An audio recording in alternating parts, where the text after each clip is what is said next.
Hello everybody, it's Wyvern here with a video to discuss the exciting news they dropped today from CA. The Prophet and the Warlock has been announced and is now ready for pre-order on Steam. And that is the upcoming Skaven against Lizardmen DLC. It's been a long time since the last DLC, a long time since we've really gotten much new content for the game in general, and it looks like this is going to be quite a big drop of new abilities, units, lords, all that sort of stuff. And so we're kind of going to go through all the new stuff here. Obviously, there's still more to be shown at the Everchosen. We're probably going to see some exact numbers and statistics on units. And then, well, about a week after that, the 17th actually, the Prophet and the Warlock is releasing. So that's pretty cool. It's basically been announced, and we got about not even 2 weeks to prepare. So, either way, hopping right in. First, we're going to discuss the free DLC stuff, because here on their main blog post, they don't really discuss the DLC in too much sort of depth. They do give the release date, all that stuff. There is a pre-purchase discount of 10%, which I don't know if you really care about or not, but definitely nice to have. The new Legendary Lords will be competing for the Vortex, which, in case you were worried about, is nice to know.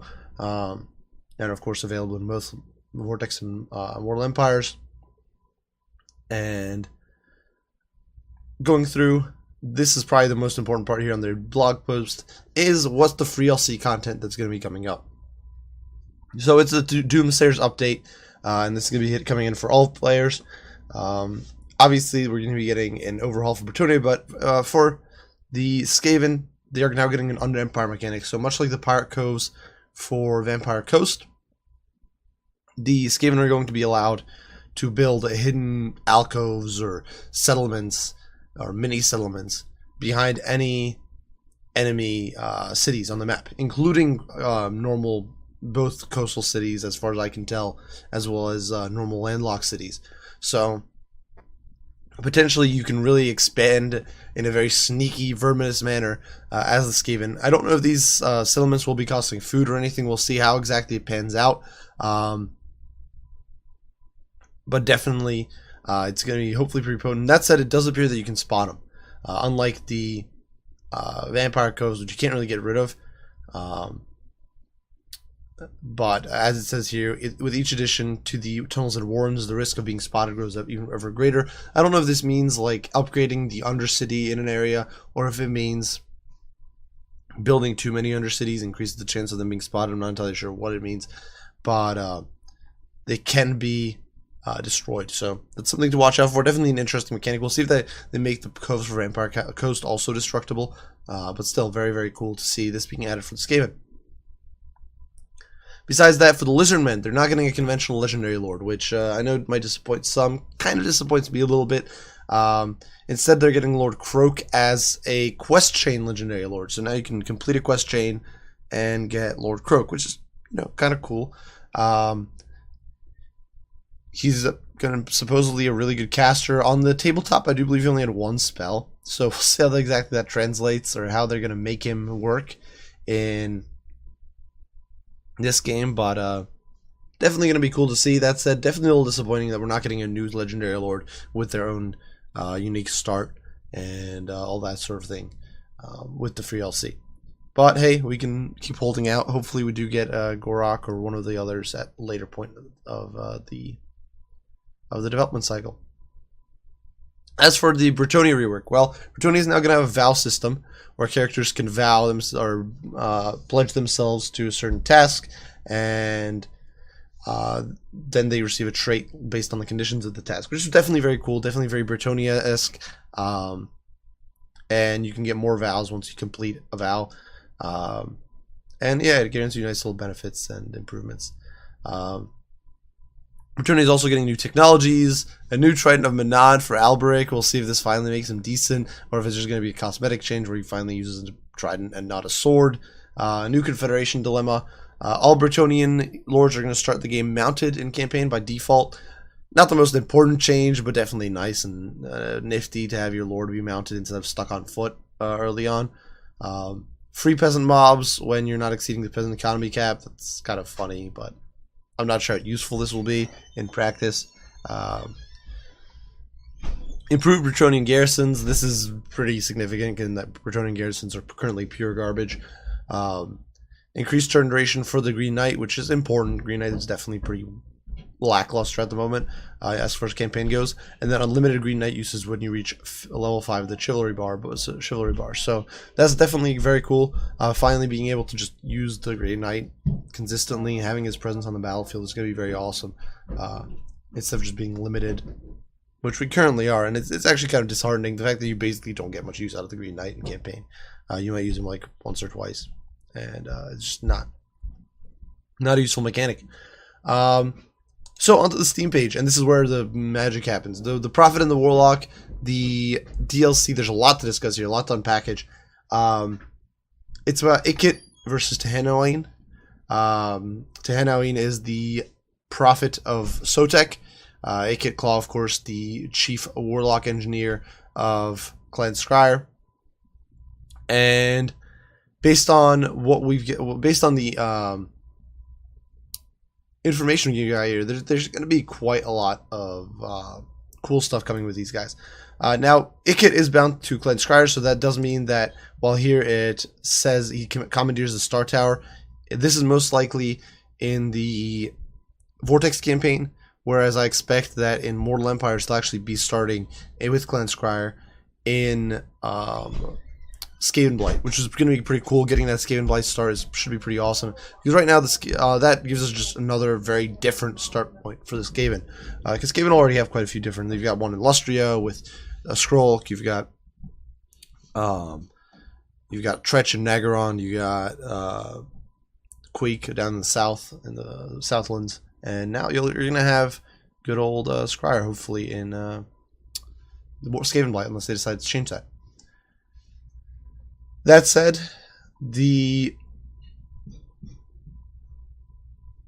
as far as the actual campaign mechanics go and that sort of stuff, well, Ikit Claw, obviously, Rat and Power Armor, it's pretty nuts. Definitely looking forward to seeing Ikit Claw. I wanted him to happen so bad, so I'm pretty psyched that we're going to be getting him. He's going to get supposedly he gets the Doomsayers. Now, the Clan Scryer gets a Forbidden Workshop, where they can spend resources to upgrade units like Doom Wheels, Doom Flares, weapons, teams with powerful stat boosts and tributes. And as a player upgrades each category, they will unlock further ancillaries and eventually new regiments of renown unique to the Forbidden Workshop. So this is a cool new mechanic. I assume it's going to be a little bit like, say, the crafting mechanic for the Tomb Kings or Dwarves, but we'll see exactly how it pans out. Workshop progress requires both food and warp fuel, which is a new resource that you gather after battles. And new research tiers can be unlocked by completing unique missions. But the deadliest invention is the Warstorm Rocket, which you can get. And these are weapons that you can deploy in battle as an army ability. You can kind of see in the trailer. It's basically a nuke by the look of it. They are crafted in the Forbidden Workshop. You can stockpile them, and you can only launch one per battle. And it says it can wipe out multiple units in a single strike with an incinerating mushroom cloud. So basically, it is a nuke.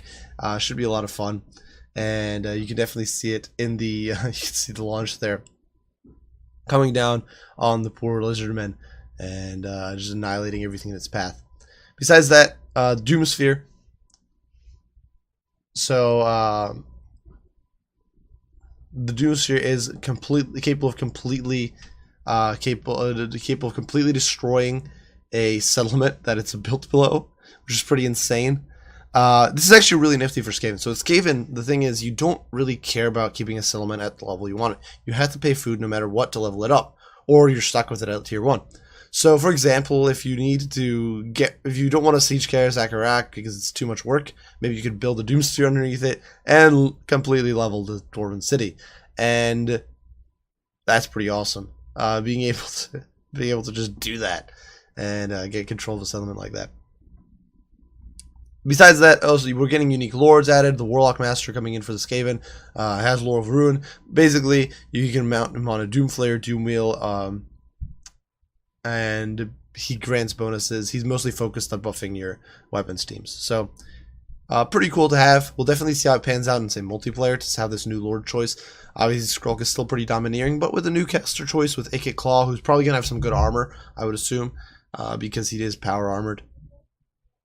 Stacked on top of these new Lord types that might be in heavily armored vehicles, we might see some changes to the meta, I would think, with Skaven leadership. As far as unique units go, Skaven are only getting 3. There's definitely Lizardmen are getting much more. Rattling gun weapons teams, so obviously probably do lots of damage, probably an AP unit, and they're basically Gatling gun. But apparently they have an ability called Suppress, which slows enemy movement. So this is definitely cool. This is not something we've had in this game before. We'll see how much suppression actually slows enemies. If it's only like a 20% slow or something, then it's not really that impressive. But if it's a significant slow, if you're able to really mess up your opponent's charge and disrupt them and screw them over that way, this could actually be a really nifty tool for the Skaven. Alongside that, of course, Warlock Jezzails. They have Shield Breaker on their projectiles, which is pretty awesome. This can both synergize better with lower end Skaven shooting, might synergize really well with Rattling guns. And of course, they're going to have long range. The highest quality shields, I don't know if this means it's going to be silver or it's going to be even better, perhaps. Maybe we're going to have gold shields. But these guys could definitely be one mean team of sniping everything, crack shots. So I'm definitely looking forward to the warp blocks. And finally, Doom Flares, which is kind of funny. These are going to be smaller than a Doom Wheel. Obviously, they're basically like a motorcycle for the rats. Now, in tabletop, these were pushed by the rats. So it was basically like a lawnmower. The rats pushed into combat. And it wasn't faster than a rat. But from what I've seen in the trailers, it looks like here it's going to be more like a motorcycle. And that's pretty awesome. Basically having a motorcycle chariot. And I think that's definitely a good creative liberty CA is taking. And we'll give the Skaven another mobile option that can just do a lot of damage, hopefully, on the charge. Finally, Regiments of Renown. Skaven are getting a Warp Lightning Cannon Regiment of Renown that can stun enemies, increasing their cooldown times, which is pretty cool. Could be nifty if you're trying to snipe lords with it. Clan rats that have high weapon strength and do flaming damage, as well as a flame resist. Not sure how useful that's gonna be. The dwarves have a Regiment of Renown like that already, with the Warriors of Dragonfire Pass. We'll see if this is actually useful. I don't personally know, but it's still cool to see. Now this next unit is actually pretty exciting. The Blightscap Plague Pack. These guys have an ability called Heed the Work. They're Plague Wrong Sensor Bearers, and they grant nearby units the Immunity Psychology Tribute, which is really, really awesome. Because Clan Rats, and especially Stormvermen, are rented around. So if you want an elite Clan Rat, or especially, well, honestly, an elite Stormvermen pocket especially, these guys can really make it happen, because they give you Immunity Psychology. So that's pretty awesome. Alongside that, the Teeth Breakers, Rattling Gun Regiment of Renown that has concealment bombs. Personally, I'm not sure this is really that useful. I feel like you don't really care for that. This is probably a unit you can deploy pretty conventionally. They're probably fairly slow and clumsy. It's not something you're going to be sneaking around with, in my opinion, but we'll definitely see. The Council Guard Regiment of Renown, Stormwind Halberds, who are unbreakable and have the Guardian ability. This was kind of to be expected, and definitely very cool to have. I think it's going to help a lot for the squishier Skaven Lords. And keeping them alive for longer. Natty Boobo's Sharpshooters. These are sharpshooters that have Stalk and Snipe. Once again, even though this looks really good on paper, I'm not sure this is going to, much like the Teeth Breakers here with the concealment bombs, I'm not sure this is really that important. Because the simple fact is your Warlock Jezzails are probably going to be sitting in the back line sniping enemies. You're probably not going to care too much about them having Stalk and Snipe. But I could be proven wrong, especially if you need to push into, say, an artillery position. Having that Stalk and Snipe could be very useful. Dwarfling Menace, Regiment around Doom Flares. These guys have Sunder Armor, which should be great synergizing with other non-AP Skaven units, especially, for example, Stormwind. Given that Skaven already have a plethora of armor sundering effects, this could just be an awesome thing, additional debuff. Against Dwarves, for example, you could bring a Stormwind line, and you could have Queek in there, you could have Weeping Blade, you could have the Dwarfling Menace, and you could just completely annihilate your opponent's armor and drop them to near zero. Finally, Wheels of Doom, which is a Doom Wheel that fires missiles that confer the Discourage effect, which is pretty cool. As for the Regiments of Renown you get in campaign, Orb Fire Doom Wheel has regeneration, better stats, better Doom Flares that also cause fear. Warfire weapons teams, which have better melee stats on an Unbreakable attribute, which is kind of silly. I'm not entirely sure how that's going to work out. Warlock, Giselle, Regiment Renown, that do more damage and blind their targets, which might be useful to prevent return fire. And finally, longer ranged, higher rate of fire rattling guns. So definitely some cool abilities there. Definitely some redundancies with the Regiments of Renown you get from normally. But definitely looks very exciting and fun. As for the Skaven, the Lizardmen. So these guys are obviously going to be led by Tehenowin. As far as I've been able to tell, there's no information on where exactly he's going to be spawning. But we'll definitely see. There's mention here of the defiled city of Chakwa, but I assume we're not going to be spawning there because they let migration out. But we will definitely see. Now, Tehenowin has a sacrifice mechanic, so you can mark post-battle captives as sacrificial offerings and then spend them to perform sacrifices accessed by the Prophecy of Sotek missions. And the highest level of these sacrifices will let you manifest an aspect of the Serpent God in battle, which is definitely very awesome. Not entirely sure how that's going to be, if you were going to get like a giant snake or something. Or it's just going to be some sort of magic ability that rains down from the sky, but either way, it's pretty cool. Now, besides that, Sotek is getting, or the Tehenowin is coming in with Red Crested Skink Chiefs, so melee-focused lords that have their own unique skill tree. We'll definitely see how exactly they work out. I'm hoping they can make skinks more competitive, because currently skinks kind of suck in campaign. They can be upgraded to ride a Horn One, Ripperdactyl, or a Stegodon, so an Ancient Stegodon. So that's definitely very awesome. A cool selection of mounts, in fact, because Horn Ones are a great just cavalry mount. Ripperdactyl gives you a very solid flying AP mount, most likely, and Ancient Stegodon gives you a very tanky monster. So definitely a nice selection. It's not like one of those straight upgrades the way you have the Old Blood or the Saurus or Kroak or whoever, where they just go cold one horn one Carnosaur.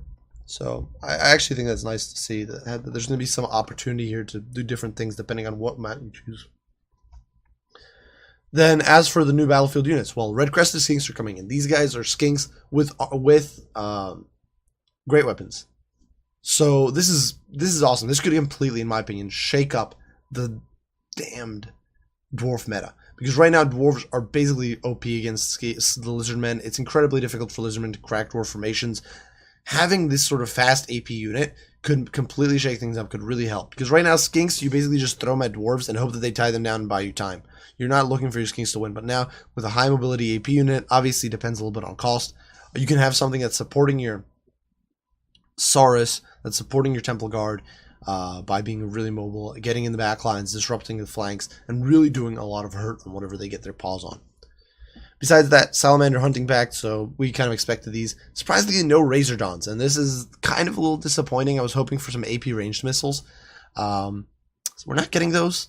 We're getting Salamanders, which perhaps it would be redundant. I'm not entirely sure. They're very quick. They're able to spew fireballs at the enemy, and they do fire attacks in melee and cause fear. So they're pretty awesome in general. Ancient Salamanders are there as well, which they hurl huge fireballs. They're basically just roided up salamanders, and they cause terror. They also make their enemies more vulnerable to further flame attacks, which has quite some synergy, actually, in the Lizardmen roster, because Lizardmen have a good chunk of units that do fire damage. You've got the Solar Engine, you've got the Fire Leech Bolas, and units like that. We also see maybe we'll get a Lizardmen with lower fire, in which case we definitely sort of ruin if we got a Slan with that. Then there's also the Ripperdactyl Riders. These guys have really been I've really been looking forward to. Anti-infantry cav, flyers. They deal lots of AP damage in melee. Now, I don't know if these guys will rampage. It's kind of been implied by their lore that they should rampage. I hope they don't, personally. They definitely look like an awesome unit, though. And they could definitely help the Lizardmen Air Force rule the skies. And once again, another unit that could shake up the dwarf matchup, because you could really disrupt those backlines, get in there, and gnaw on some Dawi. Then we also do have two variants of existing units, the Ancient Stegodon with an Engine of the Gods, which can use a beam attack which from what I've seen is like a death laser that comes down from the skies rather than one that's shooting from his back. And then you got the Portent of Warding, which allows you to protect nearby units, which is cool. Best Slaughter with Dark Exotic allows you to summon a vortex of poison-dealing serpents. Probably one of those cheaper lizards, much like the other Bistodons. Might be useful. We'll see how exactly it pans out, how that vortex works. But definitely very cool to see all these units. One thing I'm a little disheartened by is the lack of the Razordons. Obviously, Skaven is still missing a huge amount of weapons teams that are just not represented here, or a huge amount of units. But we'll see if we get those at a later point.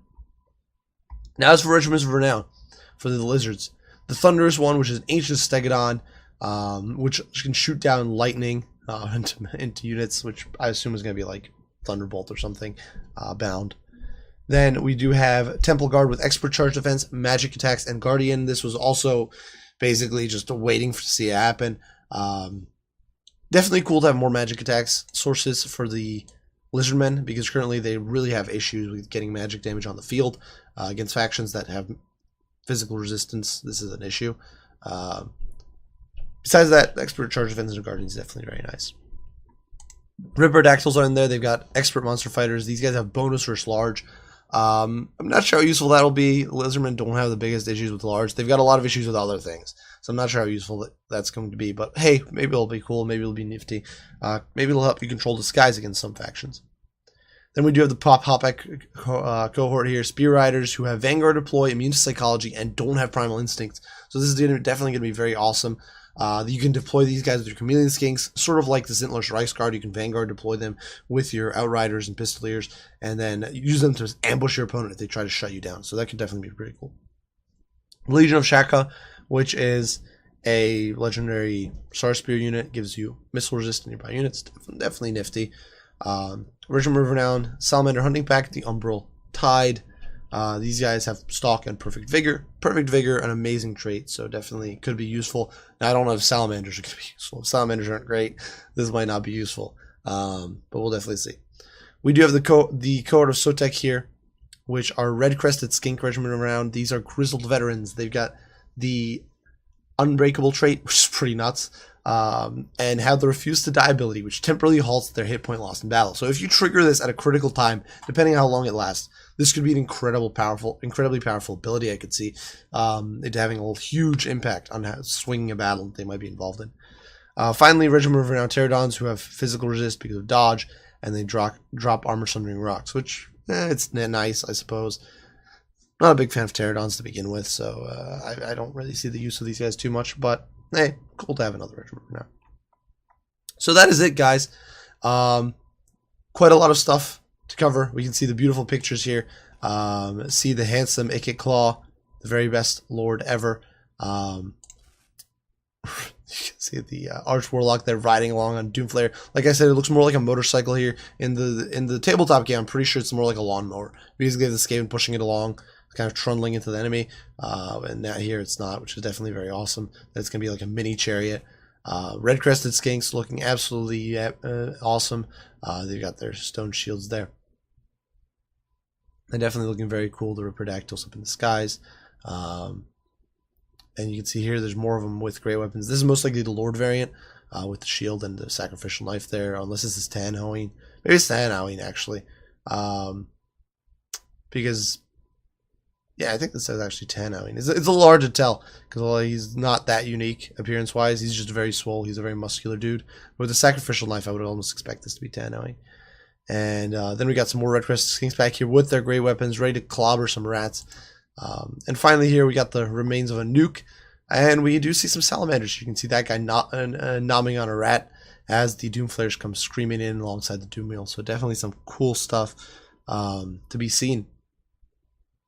And that is it, guys. So a lot of cool updates. Definitely a few things missing that are a little disheartening. The lack of a Razordon, the lack of a true new legendary or a full new legendary lord free LC for this Lizardmen.